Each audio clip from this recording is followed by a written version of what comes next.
Target, Alec, शोभा और तुर्की जैसन कंपनियन के क्लाइंट इंटरव्यू होके जा रहल बा पलक इंटरनेशनल टूर एंड ट्रेवल्स जौन की संचालित होला पलक बुद्धा ITI पपौर में। जी हाँ, जे भी विदेश जाए के इच्छा रखता तो ओकरा खातिर सुनहरा अवसर आ गइल बा। एक बार फिर से भारी मात्रा में क्लाइंट इंटरव्यू होके जा रहल बा पलक इंटरनेशनल टूर एंड ट्रेवल्स में, जहां पर ढेर सारा कंपनी के वांट आइल बा। तो सबसे पहले शुरुआत कर दी कि शोभा कंपनी LLC दुबई की कंपनी है जौना के क्लाइंट इंटरव्यू बा, नॉर्मल मेडिकल बा, एम्प्लॉयमेंट वीजा बाटे। 8 तारीख के ई क्लाइंट इंटरव्यू हुई। एकरा भारी मात्रा में आवश्यकता बा मेसन ब्लॉक एंड प्लास्टर, मेसन concrete, shuttering carpenter, steel fixer, स्काफ होल्डर, स्टील चार्ज हैंड, स्काफ holder charge hand, logistic charge hand और हेल्पर के। सैलरी जौन बाटे ई 900 से लेकर के 1400 तक बा, प्लस ओवर टाइम बा।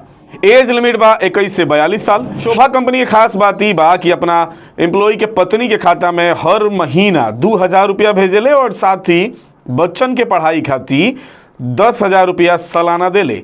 एकरा बाद 8 तारीख ही अल तुर्की ओमान के क्लाइंट इंटरव्यू बाटे, एम्प्लॉयमेंट वीजा बाटे। एकरा भारी मात्रा में आवश्यकता बा डीजल मैकेनिक, डेंटर vehicle, hydraulic mechanic, electrician vehicle, electrician specialist vehicle, AC technician vehicle, mechanic heavy equipment, mechanic speciality heavy motor vehicle, mechanic speciality heavy equipment के।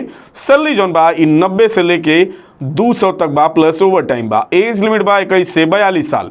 एकरा बाद एम्स ग्रुप कंपनी दुबई के कंपनी है और एकरा क्लाइंट इंटरव्यू जौन बा एकर 8 तारीख के हुई। नॉर्मल मेडिकल बा, एम्प्लॉयमेंट वीजा बा। एकरा भारी मात्रा में आवश्यकता बा हेल्पर और रोड कंस्ट्रक्शन लेबर के। सैलरी बा 1000 plus overtime. Age limit बा 19 से 43 साल। 8 घंटा के ड्यूटी बाटे। फ्रेशर, रिटर्नर, हर तरह के लोग एक्सेप्टेड बा। एकरा बाद 9 तारीख के अल तुर्की ओमान के ई बहुत पुरान और मशहूर कंपनी है। एकर क्लाइंट इंटरव्यू बाटे और ऑपरेटर के लिए हेवी इंडियन लाइसेंस के जरूरत बाटे। रउआ के बता दी कि मैं भारी मात्रा में आवश्यकता बाटे asphalter, asphalt spray man, screw man, overhead line man, cable jointer, banksman, operator asphalt paver, operator mini roller, operator rubber tyre roller, operator premix machine, operator crusher plant, surveyor assistant के। Salary जौन बाटे 90 से लेके 180 200 तक बा, कुछ में negotiable बा। एज लिमिट बा 21 से 42 साल। एकरा बाद 10 तारीख के टारगेट के क्लाइंट इंटरव्यू बाटे। टारगेट ई दुबई के कंपनी है, नॉर्मल मेडिकल बाटे। भारी मात्रा में आवश्यकता बाटे pipe fitter, pipe fabricator, structure fitter, structure fabricator, rigger, welder TIG और आर्क, वेल्डर के, pipeline, snow heel, shown heel and up hill के। सैलरी जौन बाई ग्रेड वाइज बा। सैलरी 1200 से लेकर के 2300 तक बा, प्लस ओवर टाइम बा। 8 घंटा के ड्यूटी बा, प्लस 2 घंटा के ओवर टाइम कंपल्सरी बा। एज लिमिट बा 18 से 55 साल। एकरा बाद 10 तारीख के ही और तुर्की ओमान के एक बार फिर से क्लाइंट इंटरव्यू बाटे, एम्प्लॉयमेंट वीजा बाटे। भारी मात्रा में आवश्यकता बाटे electrician industrial and plant, electrician electrical specialist RMC and HM plant, mechanic block plant, grinder, fitter crusher plant, operator premix machine, operator crusher plant, operator HM plant, mechanic batching plant, mechanic ice plant, worker pump के। Salary जौन बाटे 90 से लेके 200 तक बा, plus over time बा। एज limit बा 21 से 42 साल।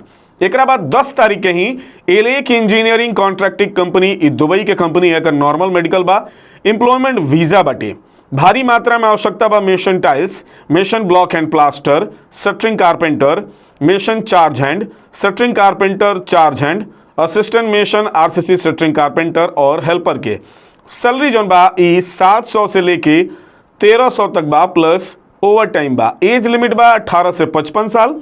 हेल्पर खातिर 18 से 45 साल, यानी कि ज्यादा उम्र वाला लोग के भी सिलेक्शन में हो जाई। एकरा बाद 10 तारीख के ही MCSC ई बहरीन के कंपनी है, एकर क्लाइंट इंटरव्यू बाटे, नोमेड वीजा बा। भारी मात्रा में आवश्यकता बाटे pipe fabricator, vessel fabricator tank, 6G welder के टिग एंड आर्क। सैलरी जॉन बाटे 170 से लेके 190 प्लस 20 प्लस ओवर टाइम बा। एज लिमिट बा 21 से 44 साल। एकरा बाद 10 तारीख के ही अल अदरक ओमान के कंपनी है, एकर एम्प्लॉयमेंट वीजा बा। भारी मात्रा में आवश्यकता बाटे mason block and plaster, mason building set out, mason marble cladding, mason tile fixing, mason tile set out, steel fitter, shuttering carpenter, wall painter, plumber, electrician, pipe insulator, duct insulator, welder arc, ductman, duct fitter fabricator, AC technician, HVAC technician के salary जौन बा ई 85 से लेकर के 110 बा plus 115 तक बा प्लस ओवर टाइम बा। एज लिमिट बा 22 से 45 साल, 8 घंटा के ड्यूटी बा प्लस 2 घंटा के ओवर टाइम बा। एकरा बाद 11 तारीख के बैट अल नुखाडा ई दुबई के कंपनी हिय, एम्प्लॉयमेंट वीजा बा, नॉर्मल मेडिकल बा। भारी मात्रा में आवश्यकता बा mason, wall painter, steel fabricator, aluminium fabricator, HVAC technician, welder MIG प्लैट, CNC मशीन ऑपरेटर, हेल्पर और क्लीनर के सैलरी बाटे 1000 से लेके 2200 तक plus overtime. Age limit बा 21 से 45 साल, 8 घंटा के ड्यूटी बा प्लस 2 घंटा के ओवर टाइम बा। एकरा बाद 11 तारीख के ही बाहवन इंजीनियरिंग कंपनी LLC ओमान के कंपनी हिय, गमका मेडिकल और एम्प्लॉयमेंट वीजा बा। भारी मात्रा में आवश्यकता बा मेसन ब्लॉक एंड प्लास्टर, मेसन टाइल्स प्लास्टर, सेटरिंग कारपेंटर के, फर्नीचर कारपेंटर के और स्टील फिक्सर के सैलरी बाटे 66 से लेके 83 तक प्लस ओवर टाइम बा। एज लिमिट बा 21 से 45 साल, 5 दिन के ड्यूटी बा, 8 घंटा प्लस 2 घंटा के ओवर टाइम। एकरा बाद 11 तारीख के शोभा कंपनी LLC दुबई के कंपनी है, जौना के नॉर्मल मेडिकल बा, एम्प्लॉयमेंट वीजा बा। भारी मात्रा में आवश्यकता बा ब्लॉक मेसन, प्लास्टर मेसन, कंक्रीट मेसन, पॉप मेसन, marble mason, tile mason, shuttering carpenter, steel fixer, scaffolder, gypsum carpenter, furniture carpenter, civil helper के सैलरी बा 750 से लेकर के 1200 तक plus overtime. Age limit बा 21 से 42 साल। बाकी जौन शोभा कंपनी के सुविधा मिलेला कि वर्कर के पत्नी के खाता में 2000 रुपया प्रति महीना, साथ ही 1 से 12 वर्ष तक के आयु के बच्चन के पढ़ाई खातिर 10,000 रुपया सालाना मिलेला। एकरा बाद 11 तारीख के ही अल तुर्की ओमान के क्लाइंट इंटरव्यू बा। ई face to face client interview बाटे और एम्प्लॉयमेंट वीजा बाटे। भारी मात्रा में आवश्यकता बा structure fitter, structure fabricator, steel erector, grinder, rigger erector के काम जाने वाला के, spray painter industrial, CNC operator glass, machinist, welder MIG, welder arc, 3G structural CS, welder 3G structural CS SMAW, welder 3G structural CS FCAW के salary बाटे 90 से लेकर के 300 तक plus overtime. Age limit बा 21 से 42 साल। एकरा बाद 12 तारीख के अल खलीली ग्रुप ई ओमान के कंपनी ही है, एकर एम्प्लॉयमेंट वीजा बा। भारी मात्रा में आवश्यकता बा mason block and plaster, shuttering carpenter, steel fixer के सैलरी बा 83 plus overtime. Age limit बा 21 से 43 साल। सप्ताह में 5 दिन के ड्यूटी बा, फ्राइडे सैटरडे फुल OT बाटे।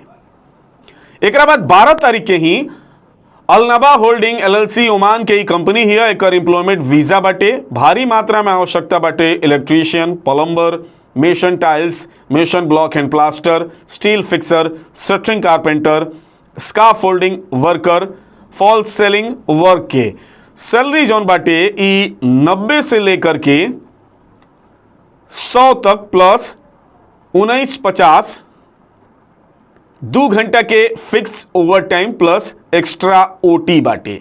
एज लिमिट बा 22 से 45 साल, 8 घंटा के ड्यूटी बाटे। तो ये 8 तारीख से लेके 12 तारीख तक क्लाइंट इंटरव्यू होके वाला बा। एकरा बाद भी क्लाइंट इंटरव्यू बा, ये 12 तारीख के हम बताएं। फिलहाल जौन बा ये 12 तक क्लाइंट इंटरव्यू होके वाला बा। तो जे भी ये ट्रेड से संबंधित बा, जे विदेश जाए के चाहता, सुरक्षित विदेश जाए के चाहता, ओकरा खातिर गोल्डन अपॉर्चुनिटी बा। ए अपॉर्चुनिटी के फायदा उठाई, क्लाइंट इंटरव्यू दी, सेलेक्ट हो जाई, सही से जांच परख कर ली ओकरा बाद विदेश जाई। कोनो भी जानकारी चाही तो नीचे नंबर चल रहा बा, ए पर कॉल करी, जानकारी ली और देखत रही मैच बॉक्स।